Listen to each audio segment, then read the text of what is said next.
Well, it is definitely after midnight on the 31st of October. So therefore it is Halloween. So happy Halloween, everybody. For those who are a bit confused, it is after midnight, so it's the 31st of October here in England. If you're over in America, you're probably a few hours behind. So, Halloween. Happy Halloween. But where does it come from? As the title of the video and the description says. Well, where does Halloween come from? Where do we get these traditions of dressing up as ghosts and witches and God knows what, and going out asking our neighbours for sweets and money? Where does it all begin? Now, of course, this is one of many religious arguments, uh, usually posited by two different kinds of people, the ones that firmly believe in Christianity and the ones that don't. Now, you know me, I like to get the facts of the matter so that I can be on the right side of the argument. And of course, I know the facts of this matter as I do with my previous video that I think I did about Christmas last year, I believe. So, Halloween. Where does Halloween originate? Hmm. Well, I found a couple of pieces of information that might shed some light on the issue. Uh, of course, I know whether any of this is actually correct. I'll point out any issues as we go along.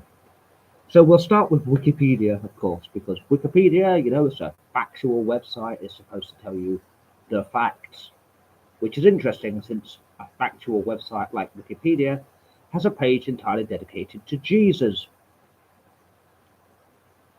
Read into that whatever you will. So, origins of Halloween. Now, interestingly, here on the Wikipedia page, it doesn't tell you the origins of Halloween, it only tells you the Christian origins of Halloween. So, we're going to begin here with Wikipedia's detailing of the Christian origins of Halloween.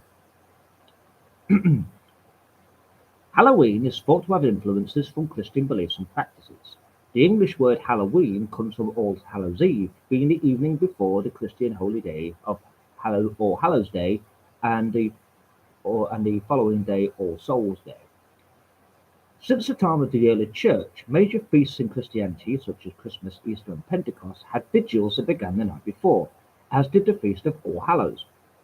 These 3 days are collectively called All Hallowtide, and are a time when Western Christians honor all saints and pray for recently departed souls who have yet to reach heaven. Commemorations of all saints and martyrs were held by several churches on various dates, mostly in springtime. In 4th century Roman Edessa, it was held on the 13th of May, and on the 13th of May 609, Pope Boniface IV rededicated the Pantheon in Rome to St. Mary and all martyrs.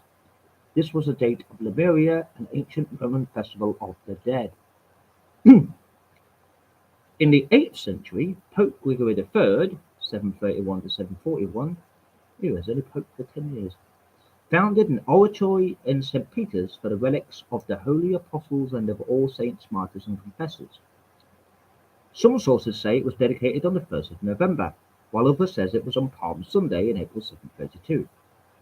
By 800, there is evidence that churches in Ireland and Northumbria were holding a feast commemorating All Saints on the 1st of November.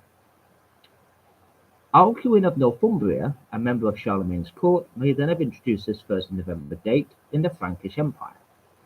In 835, it became the official date of the Frankish Empire. Some suggest this was due to Celtic influence, while others suggest it was a Germanic idea. Although it is claimed that both Germanic and Celtic-speaking peoples commemorated the dead at the beginning of winter, they may have seen it as the most fitting time to do so, as it is a time of dying in nature. It is also suggested that the change was made on the practical grounds that Rome in summer could not accommodate the great number of pilgrims who flocked to it, and because of public health concerns over Roman fever, which claimed a number of lives during Rome's sultry summers.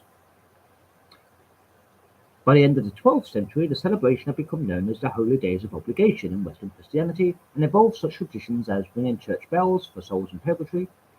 It was also customary for criers dressed in cross-dressers.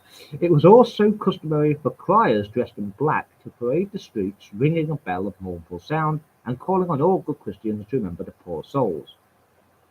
The All Hallow-type customs of baking and sharing soul cakes for all Christian souls, for all christened souls, has been suggested as the origin of trick-or-treating. For those who are wondering, a soul cake is a small round cake with sweet spices which resembles a shortbread biscuit. It's a biscuit then, not a cake. Oh, I'm getting into Jaffa cake, so I can argue it now. We'll come to that at the end if I remember. It's traditionally made on Halloween to commemorate the dead in many Christian traditions. Oh, I've never heard of a soul cake.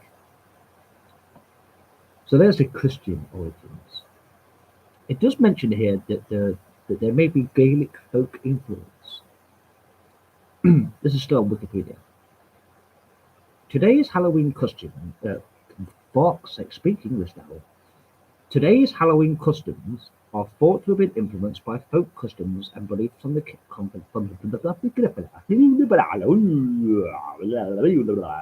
Sorry, I was speaking in tongues for a second there. Today's Halloween customs are thought to have been influenced by folk customs and beliefs from the Celtic-speaking countries, some of which are believed to have pagan roots. Jack Santino, a folklorist, writes that there was throughout Ireland an uneasy truce existing between customs and beliefs associated with Christianity and those associated with religions that were Irish before Christianity arrived. The origins of Halloween customs are typically linked to the Gaelic festival Samhain. Samhain is one of the quarter days in the medieval Gaelic calendar and has been celebrated on the 31st of October to the 1st of November in Ireland, Scotland and the Isle of Man. And indeed, it's not mentioned here, in England for a time. But we'll come back to that. A kindred festival has been held by the Britannic Celts called Caelangaea. Yeah, that. Caelangaea. I'm guessing I'm pronouncing it right. I'm probably pronouncing it wrong. Look at the way the second word is spelt. I'd say I'm pronouncing that probably correct. Go and have a look yourself if you really want to. Called Caelangaea in Wales, Caelangaea in Cornwall, and Caelangaea in Britain, a name meaning first day of winter. For the Celts, the day ended and began at sunset. Thus the festival begins the evening before 1st of November by modern reckoning. Samhain is mentioned in some of the earliest Irish literature. The names have been used by historians to refer to Celtic Halloween customs up until the 19th century and are still the Gaelic and Welsh names for Halloween. Samhain marked the end of the harvest season and the beginning of winter, or the darker half of the year. It was seen as a liminal time when the boundary between this world and the other world thinned.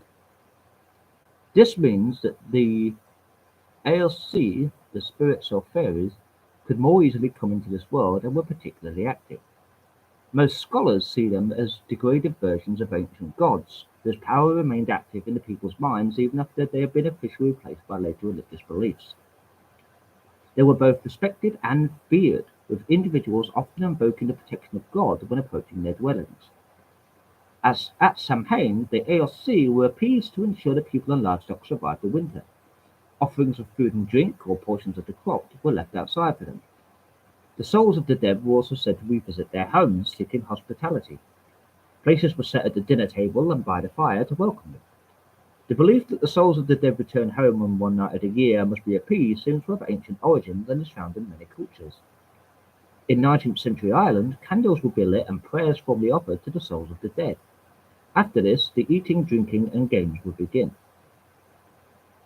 Throughout Ireland and Britain, especially in the Celtic-speaking regions, the household festivities included divination rituals and games intended to foretell one's future, especially regarding death and marriage. Apples and nuts were often used, and customs included apple bobbing, nut roasting, scrying or mirror gazing, pouring molten lead or egg whites into water, dream interpretation, and others. Special bonfires were lit and there were rituals involved in them. Their flames, smoke, and ashes were deemed to have protective and cleansing powers. In some places, torches lit from the bonfires were carried some wires around homes and fields to protect them. It is suggested that the fires were a kind of imitative or sympathetic magic.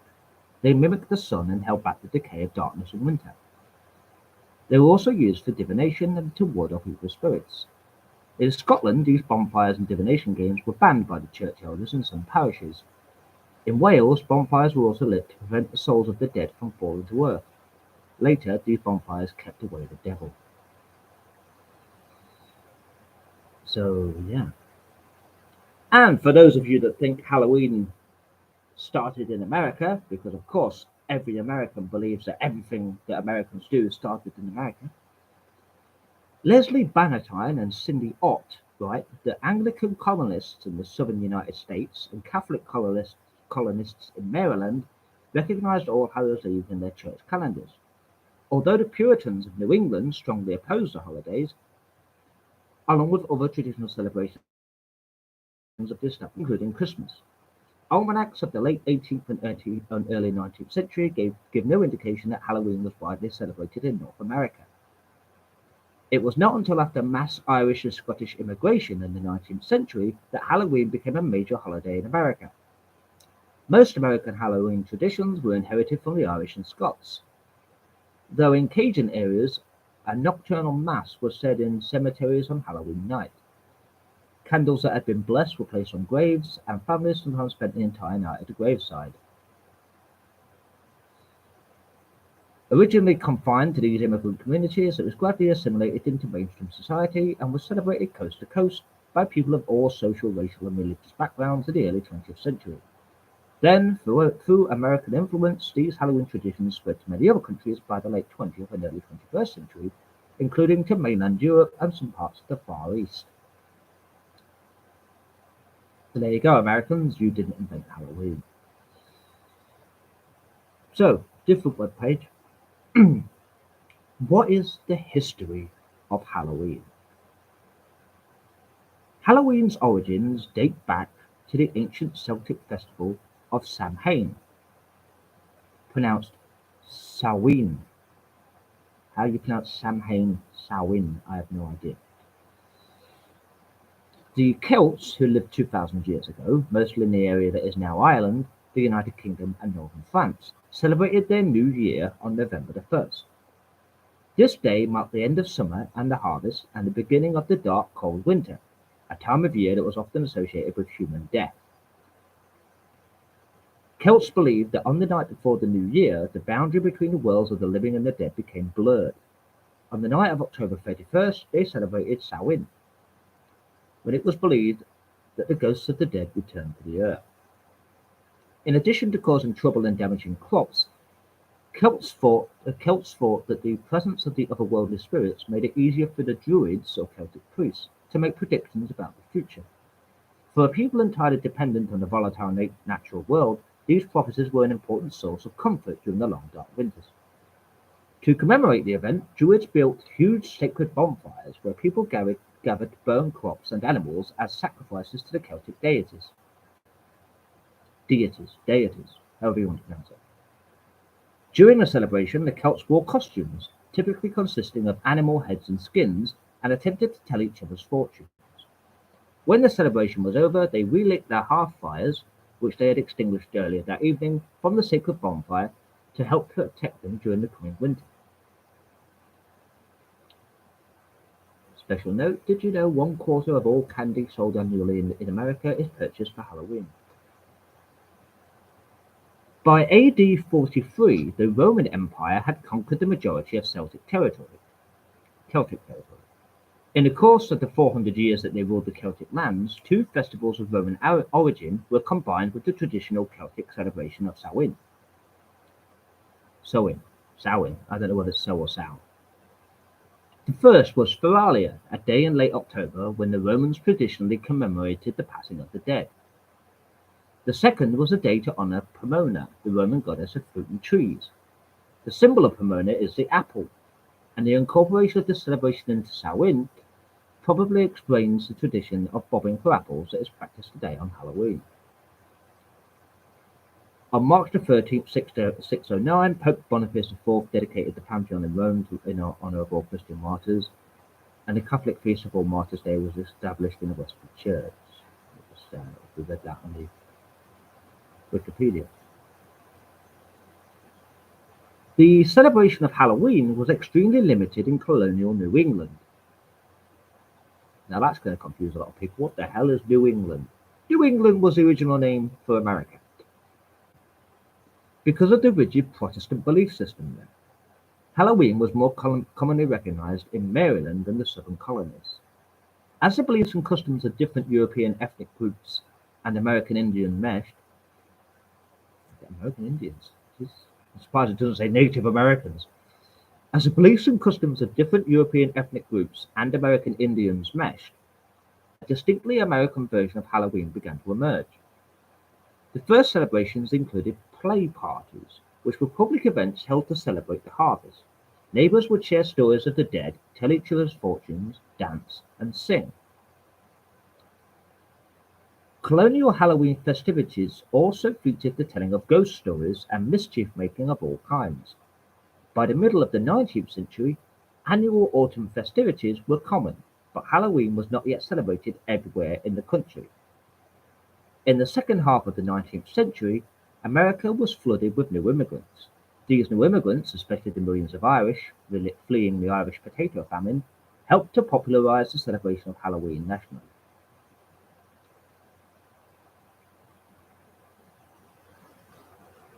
Well, there you go. Now, it said there that it Celts and stuff. Uh, uh, Now, of course, there's hardly any reference, whether it be in real life or on the internet, of the history of this country before Christianity. For example, when I did religious education at school, everything we were taught was to do with Christianity as the religion of this country. We were never told of what this country followed before Christianity. It was almost as though my religious education teachers and indeed the curriculum of schools was basically hiding the fact that this country was ever anything other than Christian. Of course, this is not the case. See, before Christianity came to this country, this entire country was predominantly pagan.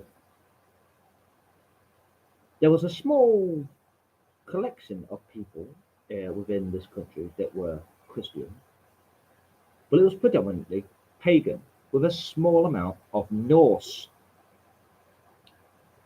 which was very similar to pagan anyway. We shared some of the same gods.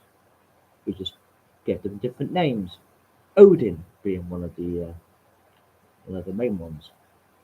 The Norse folk, the Danish and such, the Vikings, called him Odin, of course. The pagans called him Woden. However, some of the individual gods kept the same name in both religions. Thor and Freya being two examples of such.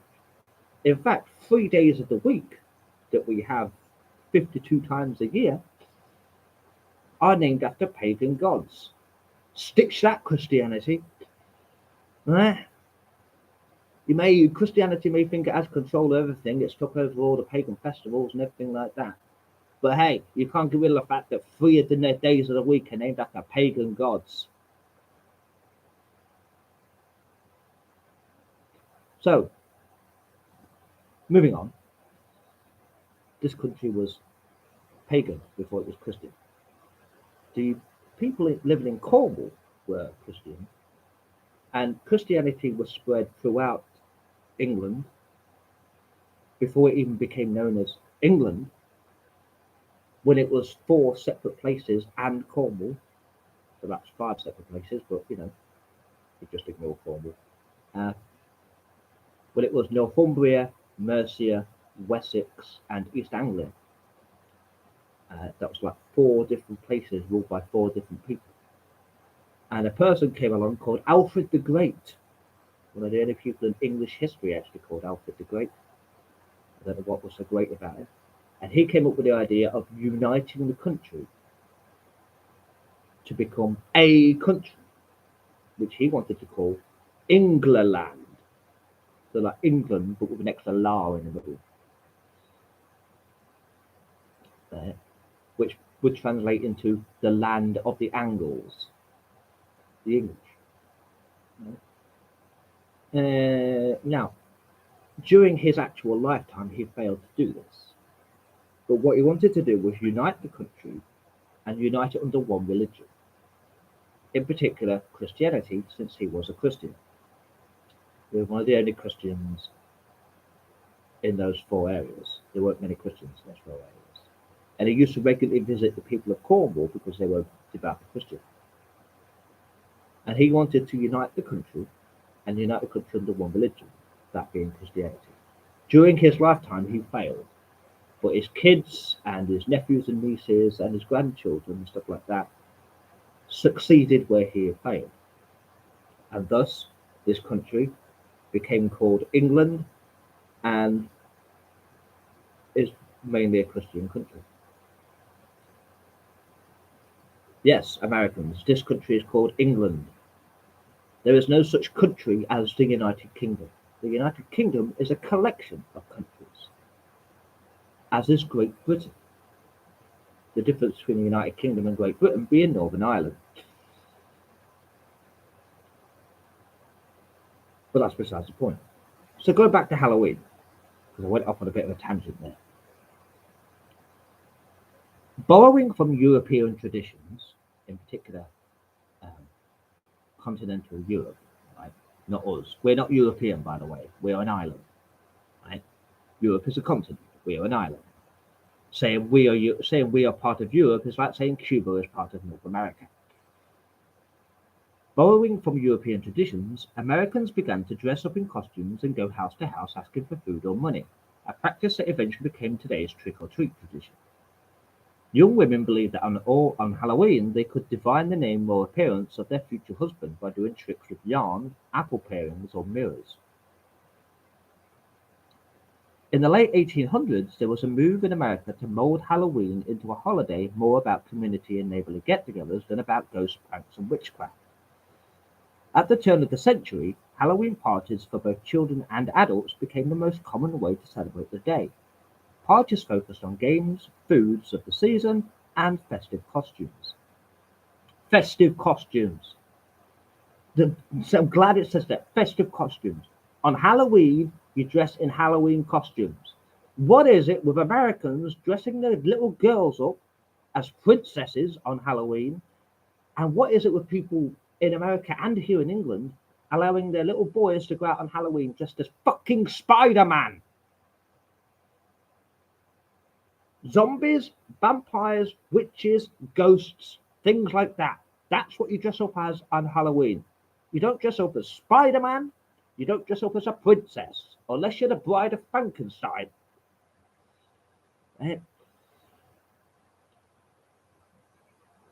Although I once went out dressed as a serial killer.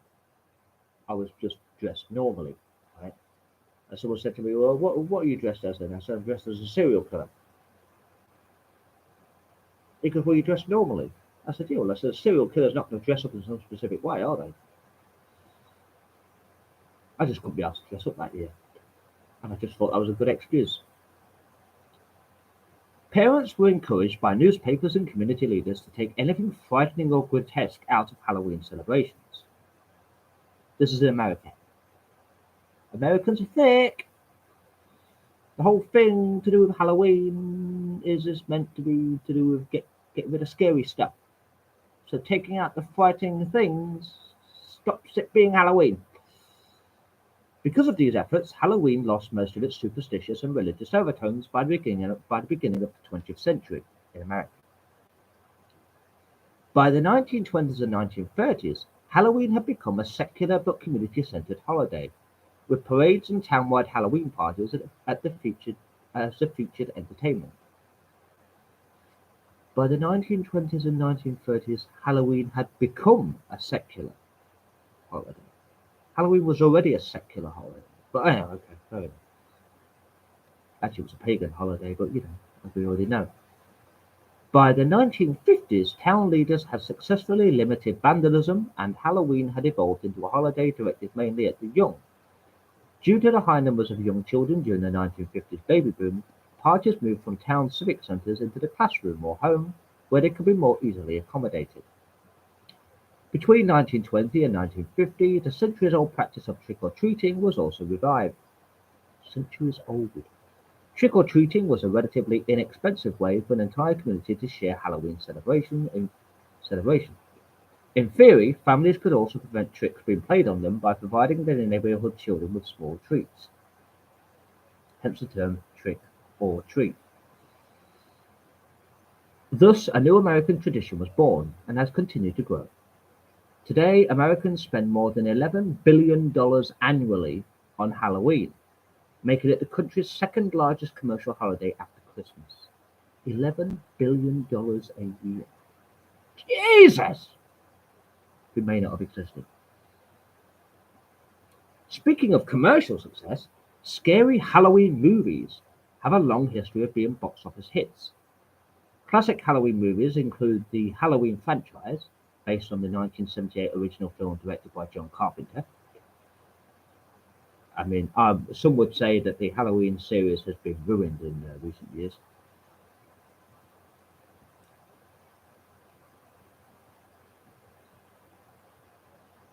Because, of course, a direct sequel to the original Halloween was released in 2018. This won't automatically play these fucking videos every time I scroll down.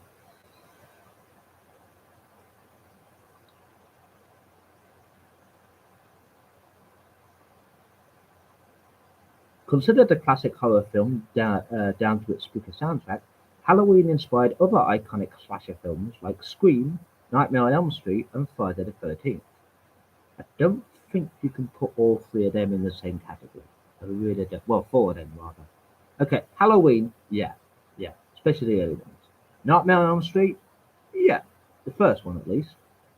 Friday the 13th, yeah, maybe, but that's got a bit stupid as it got into the later ones. Scream, for those that, we're going off on another tangent here. For those that don't know, Scream is not an iconic slasher film. Scream was made to take the piss out of that sort of film, which is why one of the characters in the film points out like the rules of horror films. Like the girl should not have sex, or like girls should not have sex, otherwise they get killed. Right? Don't get drunk and things, or you're going to get killed. So on and so forth. And never say "I'll be right back" because you won't be. And all that sort of stuff. Right? It's pointing out the stupidity of these horror films. The problem is that Scream then started to fall into the same tropes that it was taking the piss out of, which is why the Wayans brothers came out with Scary Movie, which was designed to take the piss out of Scream and other horror films of the type, which was interesting because you had a film taking the piss out of a film that was meant to be taking the piss out of films. Well, that is complicated.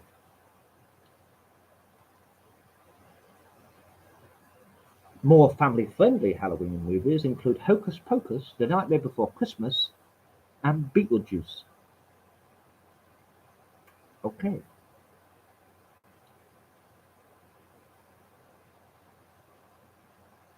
The tradition of dressing in costume for Halloween has both European and Celtic roots. Hundreds of years ago, winter was an uncertain and frightening time. Food supplies often ran low, and for the many people afraid of the dark, the short days of winter were full of constant worry. On Halloween, when it was believed that ghosts came back to the earthly world, people thought that they would encounter ghosts if they left their homes. To avoid being recognized by these ghosts, people would wear masks when they left their homes after dark so that the ghosts would mistake them for fellow spirits. On Halloween, to keep ghosts away from their houses, people would place bowls of food outside their homes to appease the ghosts and prevent them from attempting to enter.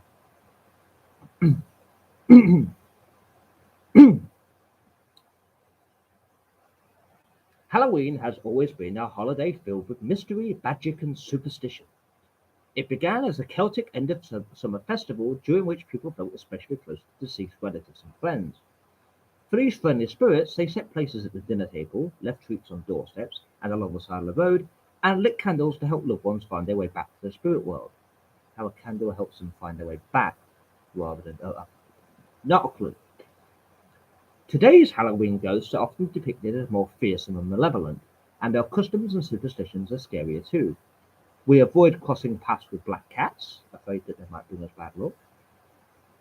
This idea has its roots in the Middle Ages, when many people believed that witches avoided detection by turning themselves into black cats. Yeah. We try not to walk under ladders for the same reason. This superstition may have come from the ancient Egyptians, who believed that triangles were sacred. It also may have something to do with the fact that walking under a leaning ladder tends to be fairly unsafe. And around Halloween especially, we try to avoid breaking mirrors, stepping on cracks in the road, or spilling salt.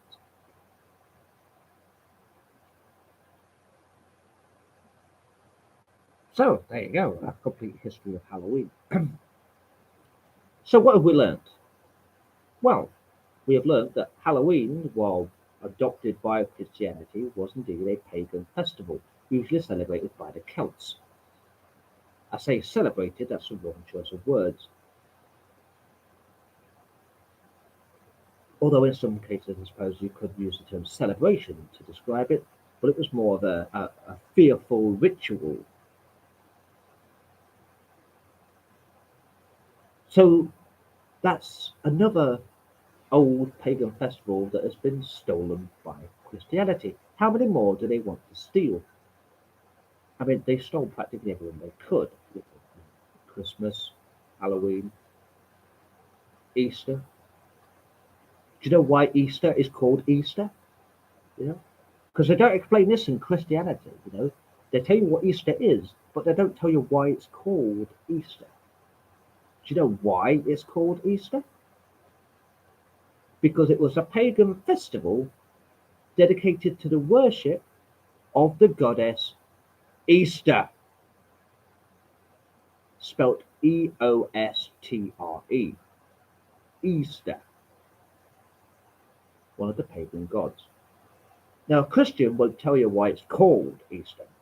They'll tell you what the celebration is, or the death and resurrection of Jesus Christ, they do all the waffly bullshit, right?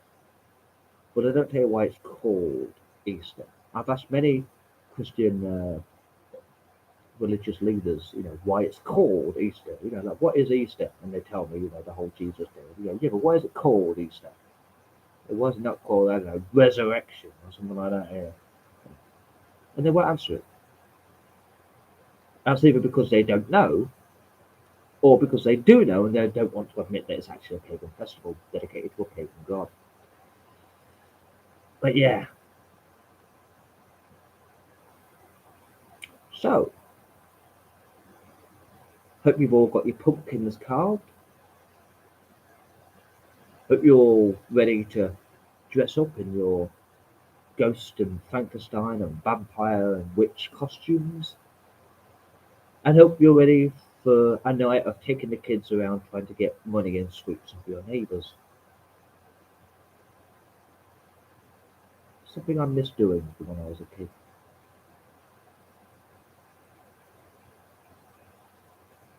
Other than that, happy Halloween and happy Samhain. Samhain. Samhain. However you pronounce it. Samhain. I'll just call it Samhain because that's how it's spelled. Happy Samhain. And just watch out for those evil spirits. So until the next live stream and the next video, I'll see you later. Well, I won't see you, but you know what I mean.